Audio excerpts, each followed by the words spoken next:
Hi everyone, and welcome back. Today we're taking a fresh look at 3 coins from the United Kingdom that get a lot of attention online. You've probably seen posts or videos claiming these old pieces can bring in big money, sometimes even thousands of dollars. So in this video, we're going to break them down one by one, talk about where they came from, how they look, and why so many people keep bringing them up. If you enjoy older coins or you're curious about which ones might be worth more than their small face value, then you're in the right place. So let's jump right in and begin with the 1980 to 50 pence coin from the United Kingdom. For years, people have been sharing stories online saying this coin can sell for huge amounts, with some claiming it could be valued at $12,000. With numbers like that floating around, it's easy to understand why folks get excited. But is there any truth behind those huge prices? Let's go step by step and look at the history, the design, how many were made, and what these coins actually sell for in the real world. The 1980 to 50 pence belongs to Britain's decimal coin system, even though the full switch to decimal money happened back in 1971. By 1982, the decimal system was well established, and the 50 pence coin had already replaced the old 10 shilling note many years earlier. This was still the time when the 50 pence was large, heavier, and easy to spot, the big version that many people in the UK remember before the size change in 1997. The coin kept its well-known 7-sided shape, an equilateral curve heptagon. This shape wasn't just chosen for looks, it helped machines and vending systems read the coin correctly, and it also made the coin easy to recognize by touch. It's made from a copper-nickel mix, giving it a shiny silver color and solid strength. The 1982 version used the same large format that started with the very first 50 pence coins in 1969. On the front, or the obverse, is a portrait of Queen Elizabeth II created by Arnold Machin. In this image, the Queen is shown wearing the Girls of Great Britain and Ireland tiara. On the back, or reverse, you'll find Britannia sitting with her shield and trident, with a lion resting close by. This classic artwork by Christopher Ironside stayed on the 50 pence design for nearly 3 decades. Now let's go over the numbers. In 1982, the Royal Mint made many tens of millions of these coins for everyday use. Because so many were produced, this date is very common, and huge quantities still exist today. The coin you shared shows normal wear from being used for years. The highest points, like the Queen's hair, cheek, and shoulders, are noticeably smooth. You can also see light scratches across most of its surfaces. On the Britannia side, the shield and lion show flattening, and the entire coin has a dull, circulated look. Collectors would call this moderate wear. With this level of wear, the typical value is about £1 to pounds, which is roughly $1.20 to $2.50 in US dollars. A nicer example of one that's cleaner, shinier, and closer to mint condition might reach £3 for pounds, or just under $5, according to trusted collector price guides. These prices come from real sales, not from viral posts. So why do people keep saying this coin is worth thousands?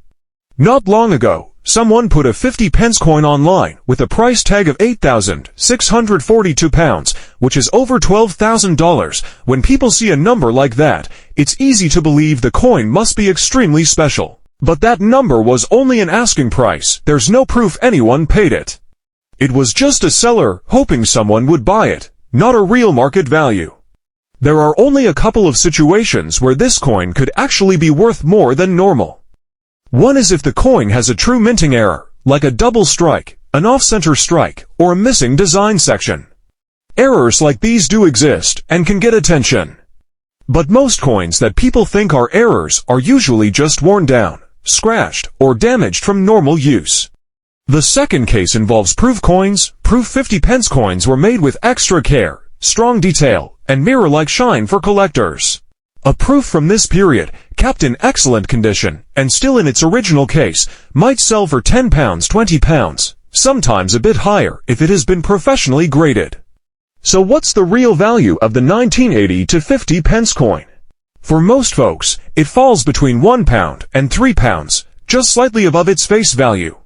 Proof versions can reach £10, £20, and real mint errors may be worth a little more depending on how unusual they are. But that huge £8,642 listing people talk about is not a confirmed sale. and not a real record. It was simply a very unrealistic asking price someone posted online. If you come across a 1980 to 50 pence coin in an old drawer or change jar, it's a neat piece of British coin history, but it's not a rare jackpot. Even though you might see big claims online, there has never been a verified sale of an early 50 pence coin for thousands of pounds. In almost every case, it's just a common older coin worth only a few pounds at most. Next up, we're taking a closer look at the 1970 10 new pence coin from the United Kingdom. This coin gets brought up a lot in the collecting world, and some people even claim it can sell for as much as $8,000. That's a huge number for one coin, and it makes many folks wonder if there's any truth behind it. So let's go through the real facts: its history, its design, how many were made, and why some people think the 1970 10 pence is rare. The 10 pence coin is part of Britain's decimal money system, which officially began in 1971. But the large-size 10 pence coin was already being used before decimalization because it replaced the old 2-shilling piece. Since the 1970 coin was made just 1 year before decimal day, it still followed the early design and kept the original large size. The new money system was close, but not active yet, so the 1970 version fits right into that time when people were slowly getting used to the upcoming change. The design on the 1970 10 pence follows the same classic style seen in the earlier years. The front shows Queen Elizabeth II, using her second portrait, the one created by Arnold Machen, which appeared on British coins from 1968 to 1984. On the back, you'll see a lion walking with one front paw lifted, facing forward. This traditional pose is called Lion Passant Gardant, a long-standing royal symbol. It was designed by Christopher Ironside, who created many of the early decimal-era coin designs. The coin is made of copper nickel, which gives it a silver appearance and a heavier weight than today's smaller 10 pence coins. The Royal Mint later reduced the size of the 10 pence, but in 1970 it was still large, thick, and heavy, very different from the modern version people use today. Now let's talk about how many were made. In 1970, the Royal Mint produced millions of these coins as part of the normal supply leading up to the new decimal money system. Because so many were struck, the 1970 10 pence is not considered rare in everyday, circulated condition. Most of them saw regular use and can still be found in old collections, boxes, and change jars all over the UK. If your coin shows normal wear, light scratches, dull areas, and smooth details, it usually sells for just its face value. That's 10 pence in the UK, or about 12 cents in US money. A much sharper example, one that still looks close to new, may sell for £1 to £3, or around $1.50 to $4. So where does the $10,000 coin idea come from? A lot of it comes from online listings. Some sellers put extremely high prices on common coins just to grab attention, or in hopes that someone who doesn't know better might overpay. There have been listings above £500, around $600 to $700, but that is only what the seller is asking for. There is no proof anyone ever paid those amounts. Another reason some people think their coin is special is because of mint errors. Real mint errors, such as missing details, double designs, or off-center strikes, can make some coins worth more. But for the 1970 10 pence, there are no famous or documented errors known to sell for thousands of dollars. Most so-called errors that people point out end up being ordinary damage from years of circulation. There are also proof coins. Proofs are special collector versions with sharper details and a bright mirror shine. A 1970 proof 10 pence in excellent condition can sell for more than a regular coin, but even these do not get anywhere near the huge prices some online sellers claim. Sometimes sellers label common coins as rare to catch people's attention. That's why you should always look at real sales, not overly high asking prices. If you own a 1970 10 pence, start by checking its condition. If it has normal wear and looks like a typical circulated coin, it's usually worth under £3. But if it looks unusually sharp, very shiny, or shows something that seems out of place, you can always have it checked by a coin expert. It might just be a nicer example, or in rare cases, a real mint error. And that wraps up the story of the 1970 10 new pence coin. Stay with us, we still have one more coin coming up. Last up, we're looking at the 1968 UK British 5 new pence coin. Some people say this coin might be worth as much as $7,000. That sounds incredible, doesn't it? But is that really what it's worth? Let's walk through the history, the design, and the real truth behind this coin. The 5 new pence coin first appeared in 1968, during the early steps toward Britain's decimal money system. It took the place of the old shilling, and the two coins were made with exactly the same size and weight. That meant both coins could be used at the same time for several years while everyone adjusted to the new system. But the 1968 5 pence has an important difference compared to later years. Even though it was released into circulation, a special group of 1968 coins was also made for collectors in proof sets. These are special sets, made with extra care for people who collect coins. These proof versions were not intended for shops or everyday spending. That makes the 1968 5 pence more interesting to collectors, especially the ones that come from those early sets. The front of the coin shows Queen Elizabeth II, with her second official portrait, the one used during this time period. On the back, you'll see the crown thistle, which is the national flower of Scotland. This design was created by Christopher Ironside, who was also responsible for designing many other British decimal coins. Now let's talk about how many were made. In 1968, millions of 5 pence coins went into circulation, but a special batch around 750,000 was produced only for collector sets.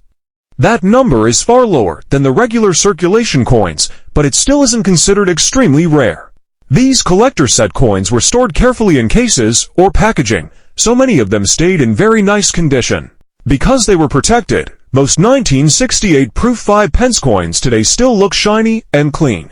A proof quality 1968 5 pence usually sells for £5 to £10, which is about $6 to $12 in US money. Some pieces can bring a bit more if they've been graded by a professional service. So why do people say this coin is worth $7,000? There are a few reasons.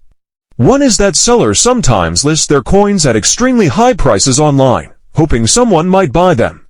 I even saw one listed for $2,000 to $100 with the title Very Rare 5 New P Large, but again, that was just the asking price. There's no proof that anyone actually paid that much. Another reason is minting errors. If a 1968 5 pence has a mistake like doubled images, missing details, or being struck on the wrong metal, it could be more valuable. But there are no famous or well-known 1968 5 pence error coins that have sold for thousands of dollars. Sometimes, people also confuse proof coins with regular coins. Since the 1968 proof coins weren't put into circulation, a shiny one might seem rare to someone who doesn't know the history. But in reality, many proof sets from that year still exist, and the coins inside are usually in great shape. The only time the value might climb higher is if the coin is graded at a top level.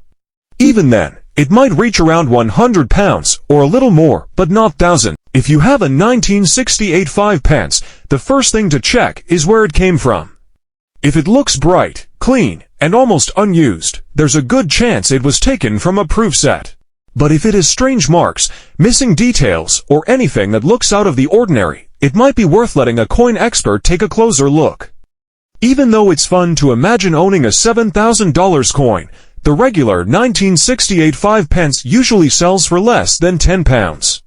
Still, it's an important early decimal coin, and a nice piece to keep in any collection.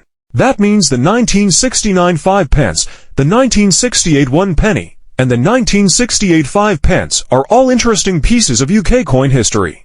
People online may claim they're worth $12,000, $10,000, or $7,000, but most of those numbers come from sellers posting unrealistic prices. The normal versions of these coins are not rare. If your coin looks ordinary, it usually falls somewhere between £1 and £10. Only true minting errors or special collector versions like proof coins can be worth more. So if your coin looks extra shiny, different from the rest, or has missing features, it's always smart to let a coin expert check it. You never know, it could be something special. Thanks for watching. If you enjoyed this video, please hit like, subscribe, and leave a comment below. Tell us what coins you have at home, who knows? Your coin might be the next one we talk about. Keep searching, because sometimes even the smallest coins can surprise you with their value.